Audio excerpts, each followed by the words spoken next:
ISTBda thamoigi paudam mireng tabiriba miyam pumnamukpu dana manjuri kharibamna taramna okchari thamoigi paudam haiba program asi miyoibagi thamoida wakhalda kari phauri karamna kari phongdokningi haiba tanja adu launabagi program ama khakni hojik akoina leriba mafam asi thangmaiban khuyathong tombisna high school da takdona hangba relief camp amadani relief camp asida lanjenaraktuna leriba mayam pumnamaktagi makoina kari khalliba kari phongdokningi ba haibatu mayam pumnamak khangbirasi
Gaming galay fangam tayo bi. Ay ming chanaman bihari torbung degi torbung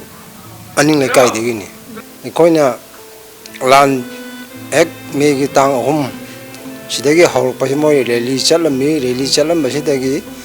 nimisibo mo akoy degi kangmai bawa haigal apa sih mo lain mo sih mili sing kaya no kangre masing di yang miyam dan mo ne haul degi kangmai degi tharak pasi na dum koi torbung pareng malambi mapa sih dum thaba hogre ade akoi khollai kai gi naron khar thok tara moina som lai ka da ngak pa chalami ade bo moi mini henjalak panina khoi ngak pa ngamaktre ade moi police kak se hana il moi mamang thar il ga pura ga laktra ade police masela koi song Bisempur police ki kari gi lairamba mayam che moi som mini henjalak khoi si ngak pa ngamden ade ma khoi jum changkhen nare ade gi nimit sidagi lambi manakta laiba dukan nunggal ade mam tom loina mai thadana lora ji lora matung da numdang se koi lanjen kanda koi ge torbung gi member le ba member sing jum sida koi ji pulap tasan le re ade moin sena sorok ta gi maning de mamang de pura round tasan le re koi thok pa ngamdre ade koi member ge nupi sena Bisempur police phone taw kaure koi ji thokpangam desi moi akoisi thak loina ningna dana der suma khongtek pasu kaisu yam yaba ade mai po ra sana basi akoisi kaino to basi da moisi la sa la khoi yaure la on moi puthok pira akoisi mamang akoi gi sorok mamang hai ter deida chungchen na der lilike mama hange ba moina akoi phana kana haji masi lilike mcd nakmal li hai ge to bu adu lilike am nong ni le ma khoi ju chingna ba de thol ba thola mu akoi sandong damu lai sandong gi jam nungai sana thangna bagi amma madagi adu khitang amuk hawa mu naksan na brida ko koi nungai te dana sum kano to bagi dagi seida hangi ta be som nung haiga sarpani adu sida haiga sarpa si yam nungai re amarom dadi sina mu inung nungai re sigi haw gi chingna ba lai tere adagi cha ba dagi thak pa dagi koi hapta ama doctor ahum lok lai dagi hapta gi nga ani ahum lok dum pijare masi akoi gi yamna nungai je sigi liken gi akoi gi honorable emily adigi liken gi pubire ba isile now badan tayar sing bo ai hanan thagat sari masida akoi yamna nungai hoji puning laitana laire tawbada ba koi karma matam hanjin doino haiba simati akoi hoji puning hida irang lang le kar matam hanjin doino hanjin ba matam khangda banina lu kayam kuina leidoino masida akoi haibam tawba ma khangda le mas bulan je hana gi leiramba cookie haitare ko natraga changjalakpa anoba cookie noidera natraga mokoi pulap manaraga hauba oidera masidi mokoi pulap na haur pa male habi moin ahamba la pa kanda moisi khara khai sorok maya khong jala tai sai sida di moi nongmei ngakta neba marum sida ekta akoi adum imin ubisi nakan dagi lamdi tholp leidana saidi moi sin haron je pulap ga nongmei pain leiram neba moi di ready de lakram neba adu ba koi moi ni mi ya mane koi khula am chi yaw de ne koi kari su taw ngam dre adegi nongal tang mari da koi chen baura de tang mari dum loi na tha ba hora ba sine koi gi pai adegi koi lanje la bani adu matung da moi ne kari da ho bano por chai lok thok pa yawi kano taw pa yawi adegi sa khar matung da koi ne por chai je koi gi machine lo ro ga koi usuba gi machine mukta or su khulai do plastic saruk sa khar ga su jo tu dil lebam to e adu ba bu leiram da ba su yawi adu moi na ha na sak te ma mang moi ne sanga ga lok thok ga tha ba ma le koi ching na ba do adu mai taw ga tawi torbung si susam disik border ni na ko border area of moi ko dum lo na lei ra hai ta re adu na moi ki su akoi na moi na su khudong sa ba da dum hele mi the moi na dum hele ba adu na moi na taw pa khuding ba da ko su khulai karim pai da bani na ko su adai da adum lanje la pa di si matung da ko su sang ma ya da mi na ko sang ya ra su command to share pi sing thing jen da na suk jang an da de pot kari lai kari kai dauri hai bisi karim khang de de kana ko man so hari lai ba po sai tin mai sa ko do po re ga hai ne ya adu khoi uru da bani na du de hai ba ngam dra kuki ga khoi ga kuki da ge khoi je lau sa lau ya ba adu de khoi arai le ta dum kana tong na ga dum tong to kana lokthok lokshin tong na dana khotana tong na ra mi ne ba adu ki adudagi haurga moi akoi laminari ba kuki de tori bara ato ba side ki kuki de tori bara moi miyam na koi masa amda khang bangam dre ba de dumai tawga adagi moi se samai tawga dagi adum lanjel na bai da dum oi re ba na ko ji buji kari da ora bano koi side adum do ji mi chang bau udre na ta ya koi na song huji su ta ba la pi hing songkot khidana ko yum hani yum bam leiram madu ba yum bam leiram mi bra leiram dra khangdre na handa 1 number 4 1 de 4 bo yum sane na ko emelin ta bu gi matang ni san na ro kharna adu salukan da yum bam bau lei khangdre na pi song ba da lore hana da mai na tam me ba pau I pau torbung bangla se hu je akoi na chang bang ngong da bu se sipai gumba dege koi ke state ka security gumba khara thambira ga di koi masi changbang ngani moi gina kitang ga to bira ga koi jo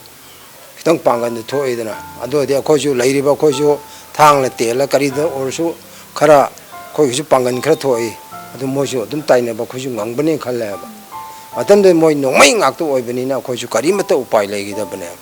ipu giming le famam ta habiyo ai min khetimim dhiren ko gi ai torbung gobinpur da ni mi gi tang hunda moi kino chingmina Churachandpur district manungda moi kari solidarity march ama satki march to pung taramak thoi gi adwaida moi march se loisal na tai koina tabada thodok tuga matam adu makta da khoi lekai de kumai ama lhongwa ma thok na le ba lhong bo da khoi su jaw ba ne mayam sina lhong mo pung ani makai hom adwaida ise su jam ngai rak patan ja adwaida moi se auto ga jeep ka to ra ga moi se lak po ne lao ra ga adugi lak pa ga khoi na kumai du su ngak tang lepsi kari to na ri mo jeng udi lambi de gi du udi una ba moi chali khoi su lambi ba pan da ni jam na di lapte jam da bada futsama chani mu thamna ra mo ji long bo mo pham do adu jeng de mayam se lao ra ga mo se nong mai ga su blank fire to ra ga macharon da copy ba kadai da copy du ji khang dre ba ko jo adu ga kino se ji long ba se kamai to se ke ngak tang jeng se hai na ye ba ko an koi na hanoi na pham na le ra bina adu di nga le ra ga di kangwai hai bu do khoi di kilometer ama phading phamang ni aduda moi jumai thaba hore nomai kapna ba hore aduga jumai thaba du di khara mana bek talai खरा मना मांगदा चखली मांगदा चखटपदुना खोगी state force खोगी दुगा फोक चखाई police station आइना अमा लेबा police station दा लेरिबा police personal सिंगा मोय खरा मुकना माने बेक त लाइबा कांगु दुना मको मै थाबा होरपा मै थाबा होरको से होरको सुम कुंथरा को हो था थारा कुमकपा खरा मना मांगदा दुम फोर्स स्टेट फोर्स सिंग ngak thamba खरा मना दुम बेक रोम दा दुम थारा थारा चरा चामरो कुंथरा को तोबुंग बचा एक जोरको दा गैस की जार गुमसे पोखाई बका मखन तारे इसई कुमै गसे लुइसला सेजन लुइसला नाले गदी खोगी जुम्मा पा दुगा सु खोई सरक परेंग दसु दुकान परेंग जाम लेबा दुकान परेंग से मोय मै थाबाव गले कोई लेकाई रे चंगफम दा तोबुंग गोबिंदपुर हैना पोस्टर मा चाउना थेना लेबा 29 कुंबी असेंबली कॉन्स्टिट्यूएंसी हैना अदुगा जो मोय थुगाइबा होगले होगटपा दुगी मयाम नुपी आंगांग सिंजे चेना होरे कोई खंगद्रे कदायना कदोम चेनगिबा कदाय कदोम चेनगिबा ऐसु पुंजारबा फजों सेलगदुम जेंबोय लाकबोय हम कुमै मफों दो अमु चंगसलाम नोंथरा पाक्ता गसुम जेम मयाम सिल मसिं खंगदे लिसिंग कयानो मोयना चंगैसे गाड़ीगा ऑटोगा अदुगेदी शक्तिमान गनी मोय तोंगना लाइसिंगसे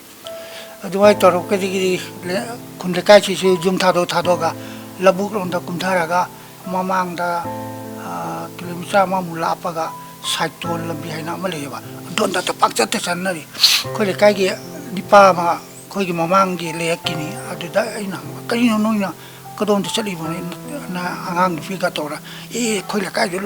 मै थाबाव गले ऐसु करि तो सिरायने सुम खमदा एस गदि लेबा जारो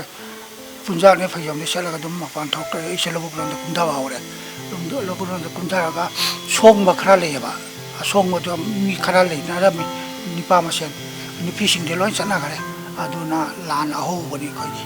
पिस्टोक तौरसु कोइन लेरिसे चुराचामपुर डिस्ट्रिक्ट की बाउंड्री लो अरोइबा अमसुंग बिशमपुर डिस्ट्रिक्ट की बाउंड्री अरोइबनी चुराचामपुर डिस्ट्रिक्ट ना हेंगलेप हैना खंगnei अदुगा बिशमपुर डिस्ट्रिक्ट हैना खंगे अदु चुराचामपुर की हेंगले डिस्ट्रिक्ट से सोरोकी नोकचुप थंगबदले सोरोकी नोकचुप थंगबसने बिशमपुर डिस्ट्रिक्ट ओइरिबा अमको अदुना खोई लेकाई खुंदुगी मखारोंदा बांग्ला हैना मसु लेरि वाई क्रोका हैना मसु लेरि अदोंदा करी फिबम लेरि मो दुदि ताद्रे कोई उद्रे जेंगद्रे किमन्ना अदो ओजिक्सियो सोसिंग अमसुंग सेंटरना सु पिसमा टोक तौना लेरियान ताइदु जामफै अदो कोइसु सरकार हायदि प्री फैब्रिकेटेड जुम सागनी हैना ताजै अदो साबदु जामफै अदो सिक्योरिटी जाउद्रदि कोई नहानसु मीटिंग अमा चचरी लेकाई होना अदो सेंटर की फोर्स थमगनी है कोई लम्मा पिउ है ना है बता कोई द्वाइदरी सरकार की करिया खास लेना भी लेते अदो पता लेना मदम बफमो दि पिरम में कोई मयाम संगना कुन लेकाई संगना सिगल लेबा जागदरा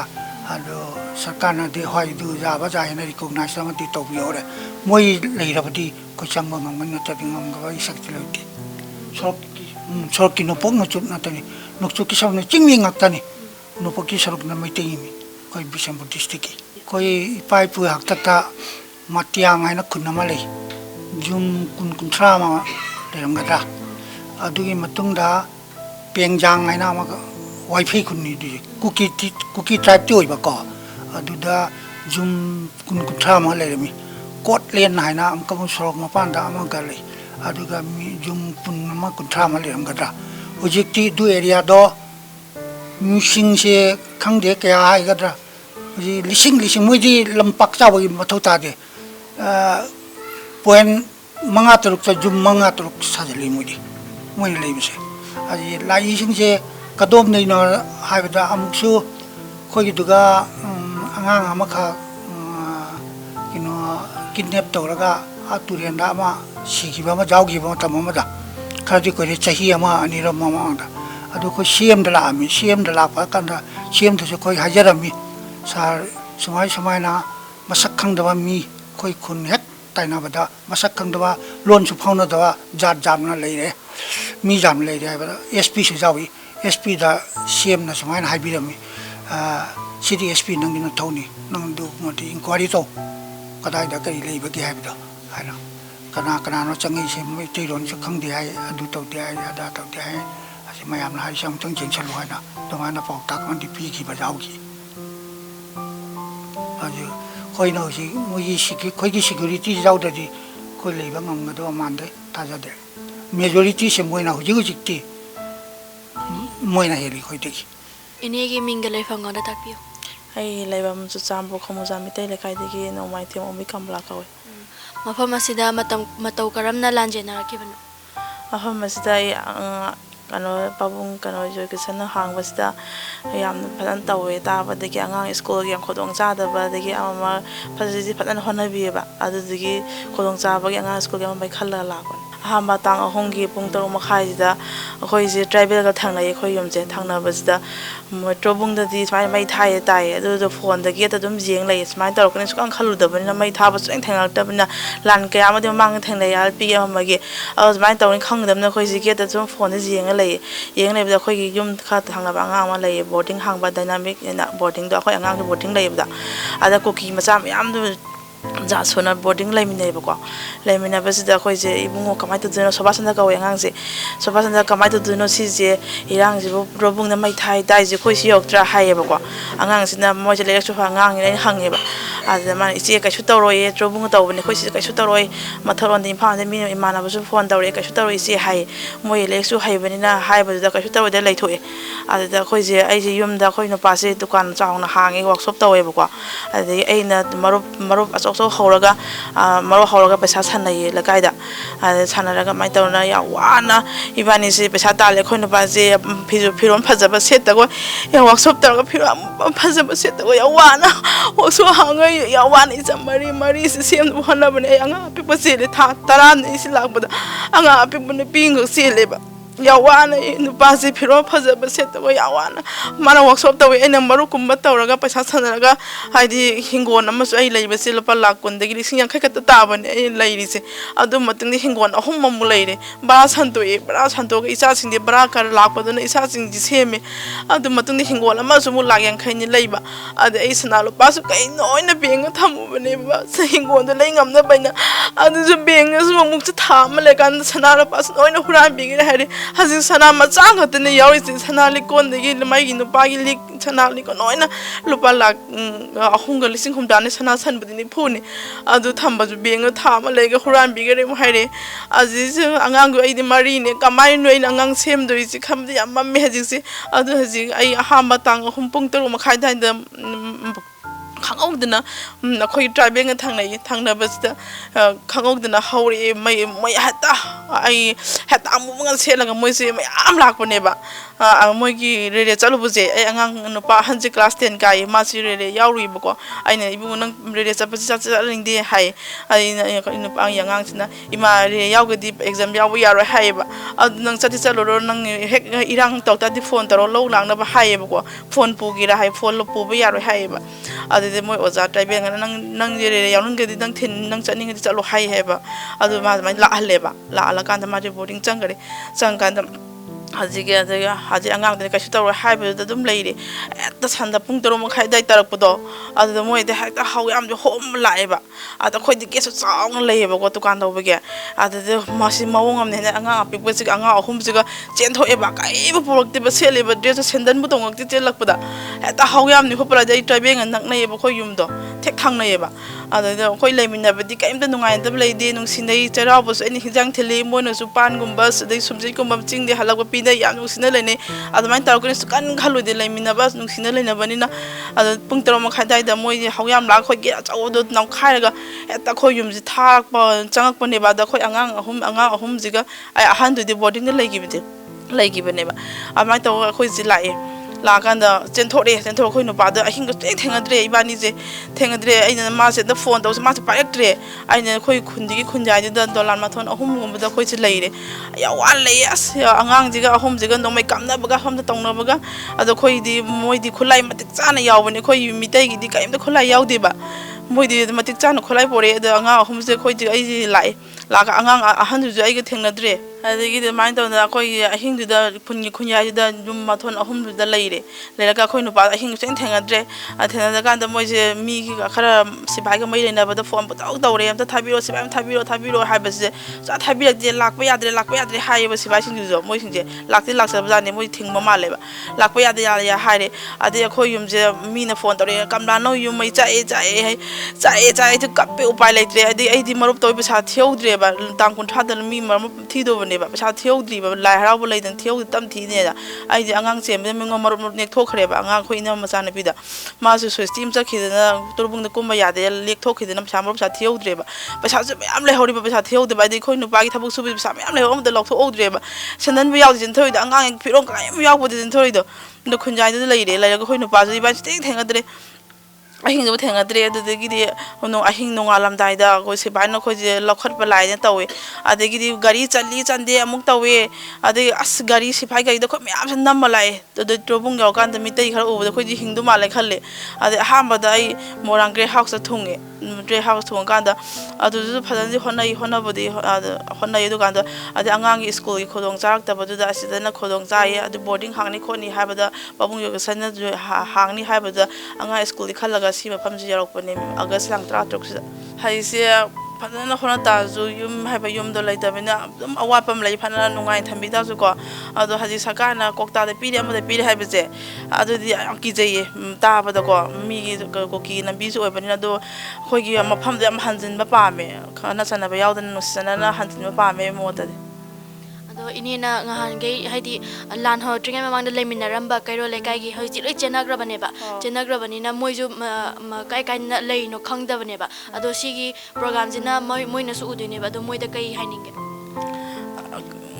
ꯍꯥꯏꯅꯤꯡꯕ ꯍꯥꯏꯇꯥꯔꯗꯤ ꯑꯩꯈꯣꯏ ꯂꯩꯀꯥꯏ ꯍꯧꯃꯤꯟꯅꯕ ꯅꯠꯇꯅ ꯑꯩ ꯃꯧ 4ꯅꯤꯀꯣ ꯃꯧ 4ꯕꯨ ꯑꯩ ꯏꯊꯟꯗꯁꯤ ꯂꯩꯔꯦ ꯇꯣꯉꯥꯟ ꯂꯩꯔꯦ ꯏꯅꯦꯝꯕꯣꯛꯄꯨ ꯇꯣꯉꯥꯟ ꯂꯩꯔꯦ ꯎꯅꯕ ꯐꯪꯗ꯭ꯔꯦ ꯄꯥꯛ ꯑꯗꯨꯅ ꯑꯩꯗꯤ ꯈꯟꯅꯕꯁꯦ ꯆꯩꯅꯕꯁꯦ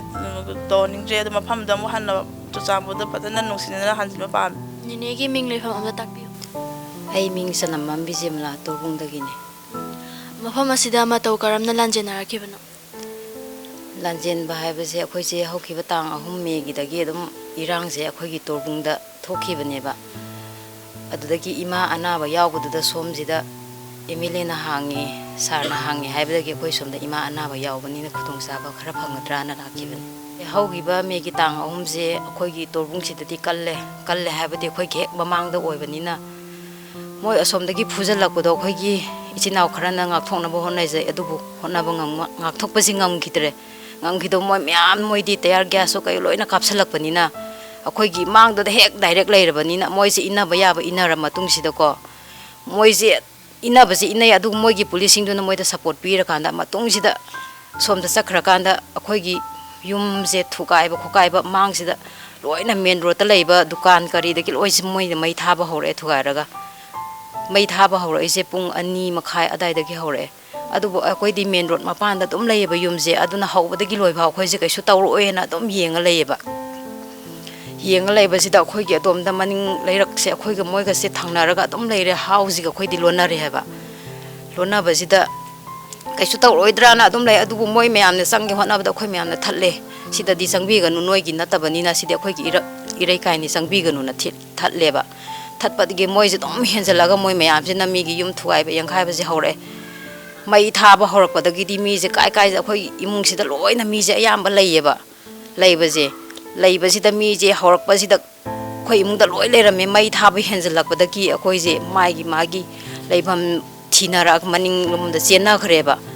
ꯆꯦꯟꯕꯁꯤꯗ ꯑꯩꯈꯣꯏꯒꯤꯗꯤ ꯏꯃꯥ ꯑꯅꯥꯕ ꯌꯥꯎꯕꯅꯤꯅ ꯆꯦꯟꯕ ꯉꯝꯈꯤꯗꯦ ꯅꯨꯃꯤꯠꯇꯣ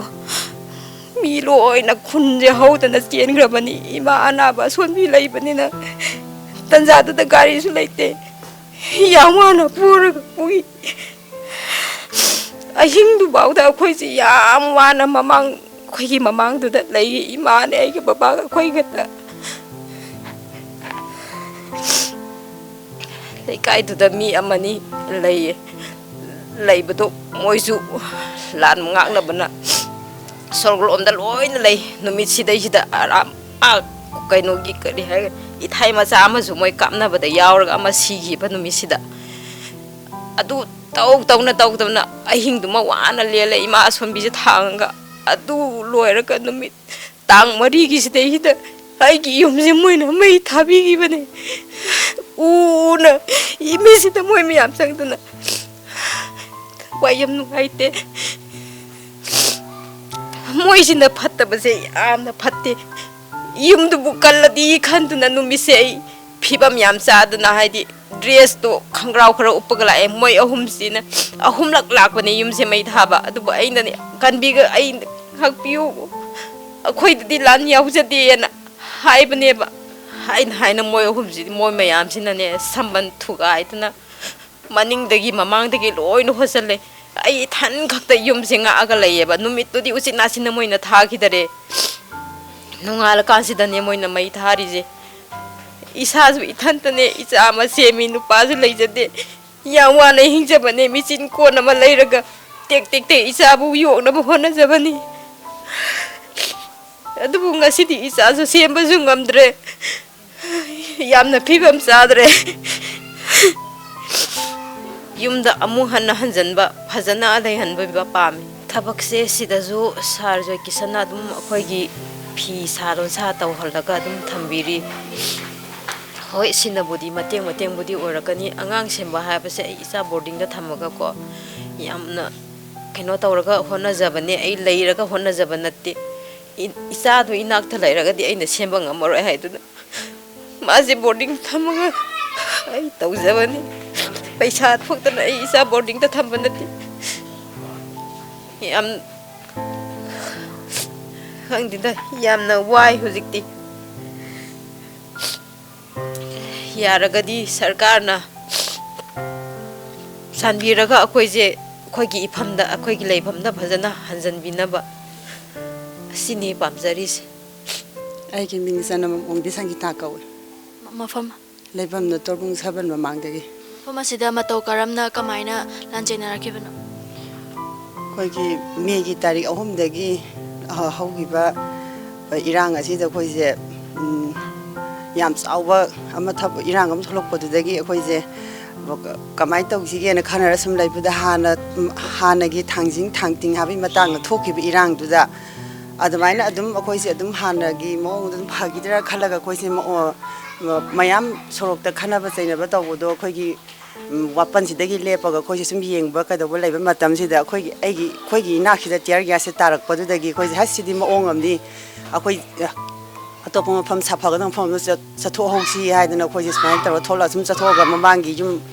अनि अहुंग सुबोजे अखोइसे थैदो लैजबने हाबा अदु लेरकांदा खैतंग नेमथरे हाउसे फबक चौ इखाय सोमदा काखरे अदुना अखोइसे यारानी जुम नोंचंगा कांसे हेक्ता हाउ लिसिंग फनेयामी हाउदो लिसिंग तरा कुन सुगनी मोइदे तौइदो मोइन थमजला अखोइ युमने थमजला कांजुदा मोइसे हान चरुजे हाना थाबा जानिबा चरु इकुजे चरु इकु थाबदगी ए चनमंगु युमने थाइजेन हारकपदे आइदे दुम मथोमम खंगदबि दुम लैरे कांजुदा ए अमता नंग अमता पोथागो नंग अमता कपखिनु नंग नोइगी थारिजे नोइ युमनते नोइ चरुनी हाबदे आइसे खांजेसे लाक्सलगा हेरा मोइना सिरसी आइना सिरसी चंगने चंगम मतमसिदा आइजे मोइजना नुंगा नाउरीगा तौर सम लंगसले कोइ चंगब ngamdre हाबे युमसिदा अजा चंगब ngamdra कांसिदा मोइजना हाइरे नोइगी युमदि थाबा हौरे हारकपदगी आइजे करिनो नोइना खोइ युम थारेन हरा हरोलिंग मन तबै कैगिनो तमकनो हारा कांजे आइनो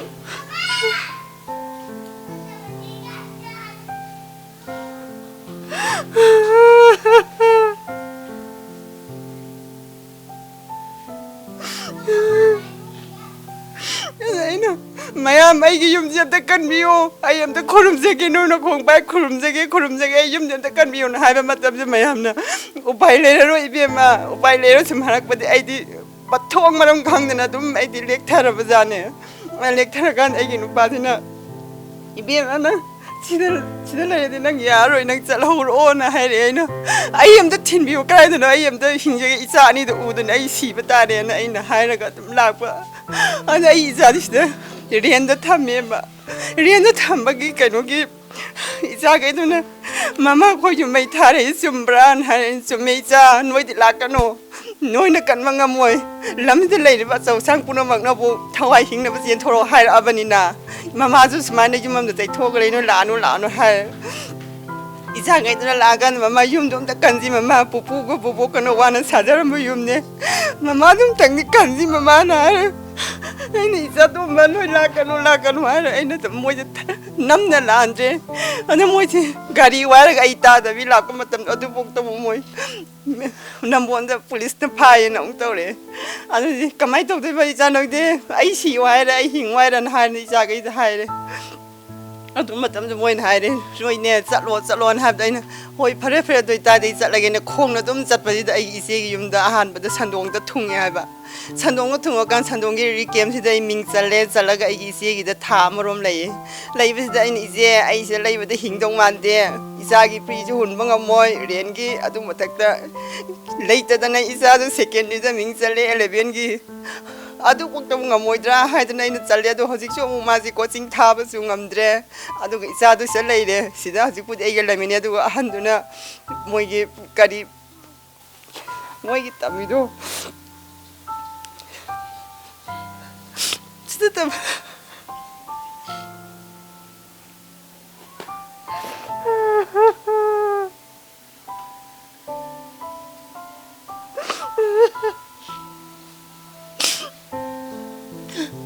아니 마마 아이 진짜 레이디 행동만데 아이 착하게 이마 하여튼 아이 나다 딜리다 마기 간와기 떠보다 민원데 이슬리랑 마얌데 पैसा지 이제 능 바라 갖다 부탁비고 안가게 타도크게 하여튼 아마데 리싱 아니 아마데 리싱 홈 아마데 리싱 망아 떠가 루파 리싱 군차지 사가라가 이제 타가래 까다기 맞대 야우다나 이제 아니 미네디 능 까라지 पैसा 타리 논 항이 이제 레이바 사라가 이제 미야 막디 이제 타가가 그래 꽁거더라 칼라가 이제 타기브네바 아도 뭐 아코인 하지 미기 딸이 홈이 돌아오고지다 좀 레비 이세기 미면 레비시엔 마하브디 잘로 파한테 라고시다 둥가시 탕마이번 겐데기 거기 담오즈베기 선제 얌나 파이마세 하니 아이तना 파이마세 함 타갈레이나 아주 하지 거기 와밤 레이데기 만 호나비에도보 호네에도 망아이 거이징 학불링에 하라우나 레미나라미 톡 온토가 거기 юм도 좀 닝생에 야데 하바 하직세 아주네 юм도 하나다 하네기 피범다 좀 땅도 레이다나 파잖아 이슬리나 아무것도 오이나 파자는 누시나나 한선베세 얌나 밤제이 거기 못 하지 아이나 ꯀꯩ ꯇꯧꯔꯒꯗꯤ ꯍꯥꯟꯅꯒꯤ ꯃꯐꯝꯗ ꯍꯟꯖꯟꯕ ꯉꯝꯒꯅꯤ ꯍꯥꯏꯅ ꯈꯟꯕꯤ ai haibum khangdre adu dum haibadi kharadi wagadra khalle torbunglomda hanjanbaje adu waragasu sarkar sina amat oibai miyenge yengbiragadi hanjanma ngamgadra haina khalle aigi mota ꯍꯧꯖꯤꯛ ꯍꯧꯔꯛꯏꯕ ꯂꯥꯟꯁꯦ ꯍꯥꯟꯅ ꯂꯩꯃꯤꯟꯅꯔꯝꯕ ꯀꯨꯀꯤꯁꯤꯡꯅ ꯑꯣꯏꯗꯣꯏꯔꯥ ꯅꯠꯇ꯭ꯔꯒ ꯅꯧꯅ ꯆꯪꯂꯛꯂꯤꯕ ꯀꯨꯀꯤꯁꯤꯡꯅ ꯑꯣꯏꯗꯣꯏꯔꯥ ꯄꯨꯂꯞ ꯃꯣꯏꯅ ꯍꯧꯃꯤꯟꯅꯔꯛꯏꯁꯦ ꯏꯅꯦ ꯍꯣꯏꯒꯤꯗ aina khanbada hanagi kuki chinausidi kaya toromgadoma mande adu anoba lakwa kuki singsiga moisiga manaraga haibadi amada ama chungsinaraga tawba male animak haibadi amana tawrabani aisu yawgani haina chungsilaga aigi jati ni na ko kannaba honabda tawba male iboki minga leifam gam taibiyo phagok chai khai awang lai kai mingna jamini khomdram jamini matau karamna relief camp asida kamaina lanjenarakebano aidi hanadi lanjen ba yaudi aisa no pi amagi angang unabagi leirueba adai mamaida lanjen ba leli camp da leitradi ya tabanina kona leibada chum leli camp khoi manaki da satpada la khoi puna leige yadraba sidadi anoba hange adidi anoba sida changa jena khoi ma ja ini mo khoi loi punna leire adidi chan pam dia da khun nga koi lehori ado haidi mata ini di hojik se lan jida kemta awawda thengnarak ta bidane bako leirisa ado leiminarami ba mayam haidi yumlon kairona ba mayam do makhoina hojik karai da leigi kari tawri khangbibra moi khoi lai kai mi di tera khongjang mi li kem da su khara lei adagi sandhong da su khara lei de moi man thok pangje jena inaw na pa mana sida nambon khabi da moi lei khoi na sida chele khoi gaktani khoi mung manung mi da lai ibo hoigi matamda leiramba kuki ko aduga hojik nowna changjaleba kuki singsiga makhoina hauraga lanja hauribra natraga ibo hoina leiringai matamda kamaina makhoiga kamaina loinarake do habiyo hanadi chili naw do na dum loinai ko ado moi atopadagi changakpa mi yawi hai ado khoina urodabani na khangdre ado moina adum yum mai tharakpa kaidoba tawrkudu da khoi adum chele trong lawi di chan pi yum da leire ba ko adai trong lawi di chan pi yum da leibe da khoi gi di phana kuin leira kan tha bane po chai do chan pi na lawr so na sale ina chan pa ama khun nga auri do na khoi gi di tharoi da khoi na nga isini na haire po som ta lok tho hodra ba ta moi mai gai de phujila ga kapsala ga tha bane na tha gre khoi ado aidi hojik sarkar da ibo hoina leiri se yam hana ga leimina leramiba leminaramiba mayam yumlon kairon na ba mayam adigi thangna na leramba mayam se hojiti tongan leina grabane ba ko ado makhoi da kai hainingba moi da hainingba se khoi unada ba koirabani na adum nungai ti hai tare ado khoi sida leiri sidi yam nungai moine leiri tu dagi haru ragadi sidi yam nungai thambi ba ko ado punna leimina ningbodo moina changna kharabani na punna su leimina phangdre ai tare punna leimina ningbagi apamba punna leimina ningi ado leimina ningbodo amta udre khoi jilinaw mayam da loina se khai gare itei hoi che hoi adagi ma jai mo mayam inaw no pa mayam loina punna leimina rambodo loina kangjai phujai khoi imung manung khaktani khoi siles sarkar gi maikai dagi kari mateng loning ba legi bo sarkar gi maigai dagi bu khoi gi yum mai chakhi badugi adugumba moina pibini habado adumbodo pibiraga khoi gi awana si yengbiraga dumbodo pibibadu pame sidagi hairo ga budi awana pa leitre adum moina blanket jele phamung kangbo loina pire ko awala pa leitre khoi sidadi adobo yum na tabagi nungai tabdo adu khaki ngaire habide ai yum phajagera phajaroigera ai yum da leibaduga sida thambi basiga budi manade ba haw bangak ta su pije khoi yum da leiba haw sumaina haw cha phangpoti sida di haw ngak pije ba ibok hoi sida ngakpi senbiriba na chana su mayam adagidi mera pai bi imai ben mayam da ibok na kai haninge moi loin phaida khoi gi damak yam nungsina honabi khoi mangna honaba ngamoi da wangak ta honabi ba yam phai adugi harodi ine gi mingale fangam ta haibio ai champur khuga tampa mingam ta laisam thari matau karamna mafam asida kamaina lanjena rakhibano tang ahumgi nungdang waram sida khoise kamai toroge kai toroge na somda paulong na ba tamda moini e somda di irang yam kalle noi kai bok ta dabra hange na khoi sida di kasum bok tawdri haji bogi oina di haire numita sale angang sa irang je mawongam tawdong mali ngasi je sakse khatang na thong ko na haire sakse khara kame aduga khoi je yum ama dang lo lage na chatle chalagan sida lao adu di sak sakhum mamam ta charugi se na chakam ta charak tre yum da changmu matamda angang jing di khara chare ai di charak tre aka atom ba ji charak tre adai di yum chaka ba bok charga khoi chen thore aduga yum ama da leye khoi je yum ama da khoi gi khunji gi yum mi mayam je loi punjal laga leire khoi di sirani khalle da numi se aseng ba sirani na khalle aina amata unadare ai gi nupa su unadare angang ahum ji budi aina khose oi je se loi samme na angang ani je ama ji di khara chawram ni ma di senadre ade as kamai tawni tawri ji khoi je sidoriba ngasi je upai leite akhoi gi damakta di aduna isor khoram bana tan upai leite khoi marak de kanu mai gai ngak paleba mai gai ngak se khoram ma je khoi gi ngasi gi di upai sung nei leitre khoi je sibra hingbra khang de ni inak de loi yoksale ko yum mai thab su loi yoksale yoksala ko du da gi di as kamai tawni tawri si di nupa singir ma panda nga aga leire nupi khoni imung da loi hoijelaga leire ko imung jida khoije kaigum moina sumai tawraga de khoije kamai tawni ena khale do cylinder su pek tan lei ko imung jida nupi kharam jo chele khoi ki thawai jida di kan biyo khoi thawai jida di kan biyo habje khoije tare ba ngan ngan gai ure yum mai thaba ji jo adu kan da as isa jinge sire pare hinge pare asi hing ji madi lela ba haidu ne na khalle aduga moina nongalam dai gi matam jida sipai karana lokthok palae aduga akhoi je thole ko yam changna thole akhoi je khongna ade yang ware angang ani je ai je bi mayam rak sida angang ani je oi je se loi samme samma kan jida ama ji di thengna dre ba ama nupi hanje hana thokhare bas karai de noi ne isan pi hanji bu thiru do jibo na ai je khalle angang ani de samma chale ade di gari je jo ka khat pangamdre ngamdra kanda gari mathak sida ta mi mayam je nganam na me tonge sipai chau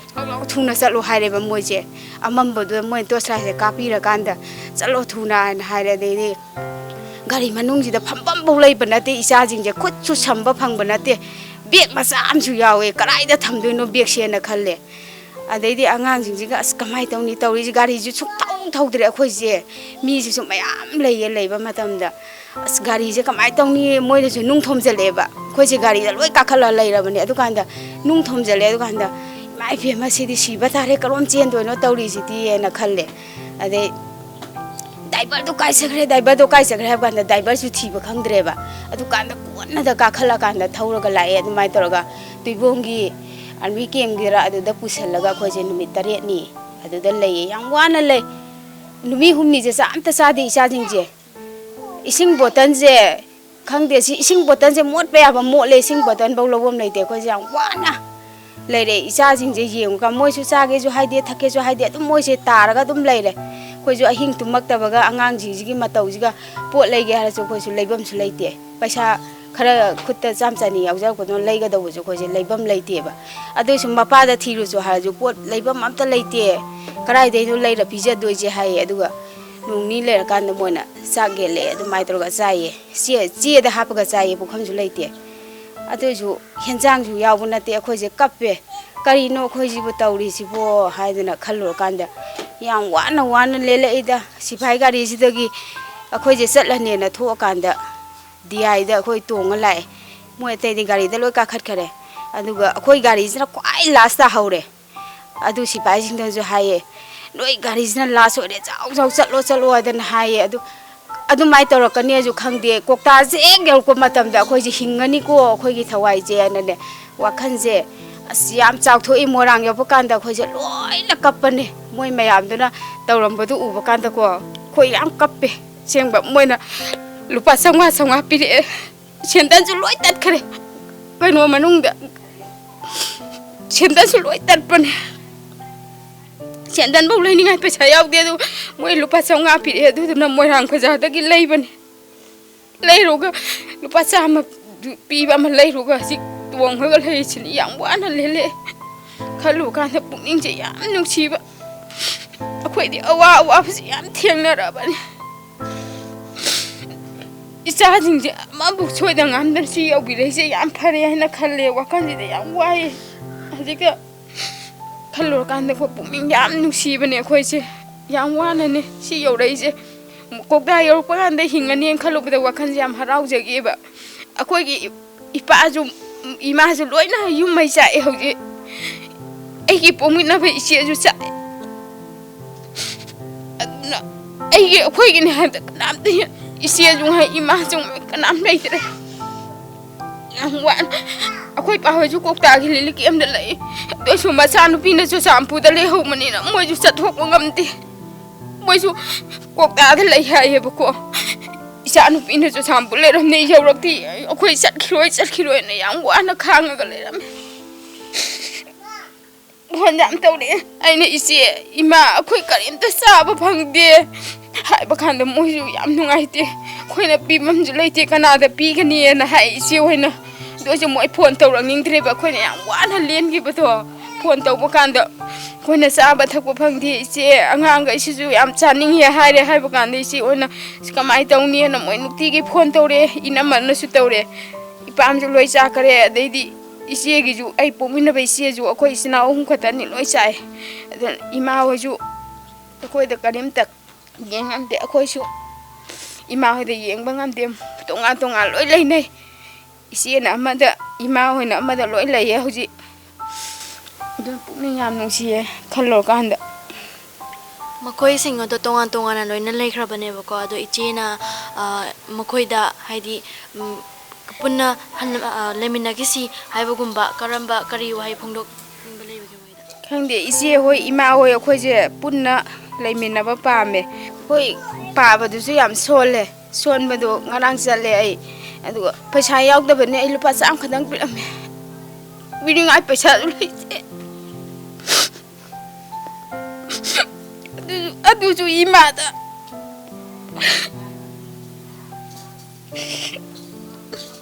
ba ba da di chalage ju hiram dre moisun ꯅꯨꯡꯉꯥꯏꯅ ꯂꯩꯁꯟ ꯑꯅꯥ ꯑꯌꯦꯛ ꯌꯥꯎꯗꯅ ꯏꯆꯦꯁꯨ ꯃꯁꯥ ꯌꯥꯝ ꯐꯠꯇꯕꯅꯦ ꯃꯥꯗꯤ ꯅꯨꯄꯥꯁꯨ ꯂꯩꯇ꯭ꯔꯕꯅꯦ ꯑꯗꯨꯅ ꯃꯊꯥ ꯌꯥꯝ ꯁꯥꯏ 마기 칸마다 맞아 아니 마주 칸데 바자주 비바중 암데 아무 라고 간들 루파 참찬이 kumba디 비비 이니에게 민가 레이팜 감다 takpiyo aigi ming khonram rupali de leifam na torgung gobinpur dagini mato koramna mafam asda lanjena rakhibano tang omi gi tang ohum nimi che khoi gi jum thangna ba jum am luhong bam thoi ba inaw nu pa ma gi ma chanpi luhong ba gi khoi se to lang na sum lei ba matam da ayuk ta gi sum lang na lei ba de gi di matam ga moirang thang jing su lai harau ba oi lai harau ba du ga khoi su jagoi su kat kan ya na ni ga no khan gi ba aduna khoi nupi mi tara mangarom gi group ma mandop khoi community hall macha ma leije community hall duga khoi so chagi singan ta na thunga luhong su leibani na practice nga tang to ho si jagoi do aina khoi jagoi ta ma chali pung 12 gi dai du da ma adu tau na sum lambi rom da dikhra khara de lang di ta ba adu khoi na di sum khan lu da ba kari no mai do sa nga gi moi lang jari ma ne khal ya ba hau sum da jingmi sing se adai ko na sum jagoi se tam da khoi masa isa na dum tam jari mi ko kano tharaga de oja man ti khoi na haina ye moirang de ge oja ma khoi jagoi takpe ba ge oja du na su phone dor ko da khoi lak ngam roi asi se nungai do man de la mi lang hang chat pa ge na de khoi adu su karim khallu de asu mai na to ne na numit tu da de lak ta mi khoi ngatang tam ma si luhong su lei bani na para tam ma ga du loisalaga jum halam dai siga ma khon je khara tari e koi main road tagi bom gumba dugai di tiar ges ka pa khot pa se adu so koi na adu yam henjana kano khallu de ba nga tawraga dum tokhe ba su jaw ya hana su jinghi jingsena de para jum da halaga jum thangna ba gi su langna sei hogatle hogat khulotana ai di jum da mi leita bani na koi nu pa ga icha nu pi sing di lu hong chakani ai na loisalle loisandana moi de luhong bai jum da sum lei aina sum da sum lei ri jum da thangna bani na mi jing se khoi sumang su ko chatana kaino tori sum makhon se sum ta pa se sum menjalak ba adu ge di kon isai ka se loi to on holan do de di mayam se loi na chena gare luhong lak ba mi jing se bor si lak tri ba bor si na pho cha khai si ga gari se lep tan lei ba di phone tore moi se changak pa ngam roi mo do ina thin bi ro wa adumai to hola se mi sing se chenna be wakan thi sungkan khallu de ba ane asumai ni tor kan ha sungkan kan ba adu gi khum ko chala na ma khon che sum kan chala pa hang ba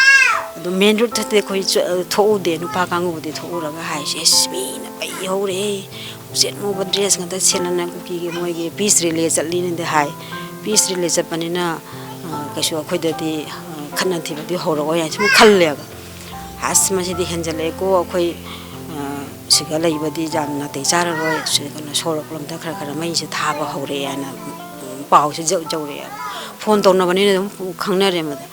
dei sum khara mi se sum cheli khoina su kan khanda ba chat kan yaina poche su ama bau lotion khosan ba jau de kainu pot pu doi se ana khara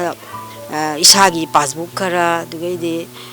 aadhar card khara dum ba pai raga bag masam te hapchalaga sum ngai na len kana kano chasi khochi ga na adu kharamadi chatlo ijum da sum lai haune de angang chen bi sing de anam thado khra matung na de mi se tarak law khali mi se jamak tere be lei ba se anam bana chen ba hauna gari sai tol lam da turi ma pan da to main ru se de khoi sung chang chan ma ja da main ru se kan moi peace relay chatli yan to ri do adu madung da khoi je icha NP ani ga de ai yar paru de kana gi luhong ba gi sin lang wi to moi de chat pa ja de ai dana ai de mau du thin dok tri bau de moi de thok pa ja ro khun nu gem dum an na ma oi bani na na la noi chat lo ai na ma khoi kana sin khoi ni pa sin na ma hai ba de gi de khoi su chat ning de ma than ma ga khoi mu chat la ga ma le ho dori do khan ma da de ye ma na hari ka su ka ya go kana to noi chalo mi chat na ring se ke matung in chalo ro ai na admai cha ani se ga ai ga de khoi la kai gi mi ichi naw lei khoi iche hoi iche gi mamau sing chu lei moi mayam tawraga khut paina dana mam dei tawre khara ase kano di pura di mam driba ado khut paina bana leitum la kano siga labuk siga khoi gi sambot se amu khoiraga leitum chao na lei ya aduga tusan khojan dana na ngang se pai de di beg am pai de mam na tor sul jau de kesul jau de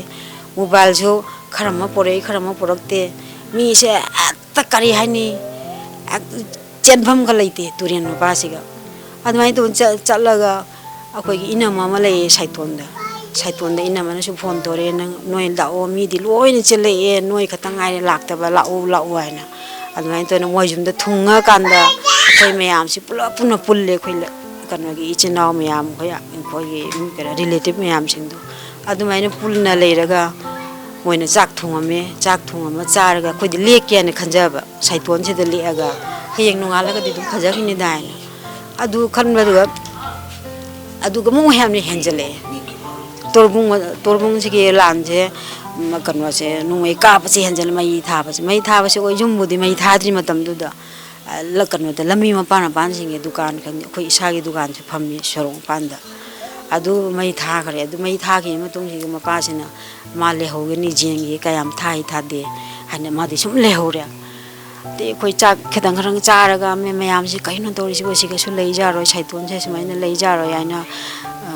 kadondam jinsi gi aina mu khannare ga kedori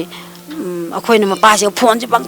tau re nang lao nang tholo nang ka tangai hore te mi ma lei tre ai khoi ka kan tu ga khungang du ga hain de man ma khong na tau na lak pa se khoina ma se ngai pa se lak te na mi di chenna khare du bo khoina kadai cha toina ma pa jau du na kamai cha kani akhoi din pa su jau ja da ba ichan pi ani ga khoi mari khata admai to na nungdang du ma pa se ngai ra ga theng gi ngai ra ga saiton da su lei ba ja da na kano da moirang khunau ta na mu chale moirang khunau da khoi ine dugi inama dugi mamau nupi gi mapam da dang ma le khoi ware su wan nga si di le ase ke hain admai to le ga nunga la ga di mayam se committee hall se le ga no ki moirang khunau gi big mi se thal adu ga su leibam se yan ta dri si ga le ra ga jumlum da kamai toram dore bai na wakhan do admai to na wangai gi khoi se khang na leire di siga dum leire si jum ju khara nakpa oina pau do lo tholo sin nungai na bai na nungai ro ma me mayam sin ja ro chang bu sung ja ro mai na loi na thana kan to hore kanam bo leitre la kai dai na admai na hai bu du ga di akhoi se dum da adu nimit tu ga di marang khuno da sum leire de akhoi ije naw khoi itei gi mamau sin do mai thokwa mapam da loi chana khare moi su morang da leira ni na chale adu mapa na di ngak tang jeng si akhoi jang ma ja bar jeng si adraga kumai da hek chakhi roi si sum anak pam da dum lei sian adu mai sum khanare ngai dan ma gi marup ma amna luna tinaba kairan phabi gi ekano moi mapa gi marup ma ne moi na ne lo bala I khoi da lo balak na dai de ai chan pi ani sana at kanwa gi moi di labu pak na leia ba chau ba adui matai du da chalaga mai tha ba se khara thagal le ya na akhoi la kai gi kun jum jing se mai thagal le ya na pau se ta ba de angang ani sina jing ga dom kap na sum le ra ba akhoi gi jum mai ge son da lap pe ngoi rang khonoi de lap pa su dum mai khu de gi kanon de gi ui ya ba sang ngang na to la da adai di ani sina kan na mi do le ta ma da mi mayam mang su kap do ikai ja ba kap thok ba su ngam da ba adumai lamhang du da ngang ani sin ne ta kappa te ai su kappe ga moi da mu am thauna mu pi re ai kap kan akhoi asiga lei ba ja da su atop mu pham am da jing chi ka da kan leina ba no kai khalo no khoi khata na te khoi mi mayam ni to re se khoi jum khata na te kasu ka to ro kan to ro no ai na the man na ina ngang ye sonda da na ba na admai to na hoji gi kan gi ai gi pa du gi marup ki jumda pu da na moi na ne lau khoi da lei se lau ai na admai to na kan gi marum da ai gi pa gi marup ki jum du ga tha moram le re ta na moi na kaya phajan ବ୍ୟବहार to nan mai na nungai tra su ne moi na am na ବ୍ୟବहार phajana khoi da to thambi re ya ba ꯊꯝꯕꯤꯔꯛꯑꯁꯨ ꯑꯩꯈꯣꯏ ꯃꯤ ꯃꯌꯥꯝꯗ ꯀꯌꯥ ꯀꯨꯏꯅ ꯂꯩꯗꯣꯔꯤꯅꯣ ꯁꯨꯃꯥꯏꯅ ꯇꯧꯅ ꯍꯥꯏ ꯑꯗꯩ ꯀꯣꯟꯅ ꯃꯅꯥꯛꯇ ꯑꯩꯈꯣꯏ ꯀꯨꯝꯕꯤꯗ ꯈꯔꯅꯤꯗꯤ ꯂꯩꯔꯨꯏꯑꯕ ꯀꯨꯝꯕꯤꯗ ꯂꯩꯕꯗꯩꯗꯤ ꯑꯉꯥꯡ ꯑꯇꯣꯝꯕꯤꯁꯦ ꯀꯩꯅꯣ ꯇꯧꯔꯦ ꯁ꯭ꯀꯨꯜ ꯑꯃꯗ ꯑꯦꯗꯃꯤꯁꯟ ꯇꯧꯕꯒꯤ ꯑꯃꯨꯛ ꯇꯥꯟꯅꯔꯛꯄꯗ ꯕꯥꯜ ꯕꯤꯗ꯭ꯌꯥ ꯃꯟꯗꯤꯔꯗ ꯁꯨꯃꯥꯏꯅ ꯐ꯭ꯔꯤꯗ ꯇꯝꯕ ꯌꯥꯅꯤ ꯑꯗꯨꯒꯩꯗꯤ ꯕꯣꯔꯗꯤꯡꯁꯨ ꯐ꯭ꯔꯤꯅꯤ ꯍꯥꯏꯅ ꯍꯥꯏ ꯑꯗꯨꯃꯥꯏꯅ ꯇꯧꯅ ꯑꯉꯥꯡ ꯑꯇꯣꯝꯕꯤꯁꯦ ꯑꯦꯗꯃꯤꯁꯟ ꯇꯧꯔꯦ ꯇꯧꯕꯗꯒꯤꯗꯤ ꯃꯥꯁꯦ ꯂꯥꯞꯅ ꯑꯃꯨꯛ ꯂꯩꯊꯣꯛꯈ꯭ꯔꯦꯗꯣ ꯏꯝꯐꯥꯜꯗ ꯂꯩꯔꯦ ꯆꯦꯛꯀꯣꯟꯗ ꯀꯩꯅꯣꯗ ꯀꯣꯅꯨꯡ ꯃꯃꯥꯡꯒꯤꯗ ꯑꯗꯨ ꯂꯩꯕꯗꯒꯤꯗꯤ ꯉꯥꯏꯍꯥꯛꯇ ꯆꯠꯊꯣꯛ ꯆꯠꯁꯤꯟꯒꯤꯁꯨ ꯑꯃꯨꯛ ꯄ꯭ꯔꯣꯕ꯭ꯂꯦꯝ ꯑꯣꯏꯔꯛꯑꯦ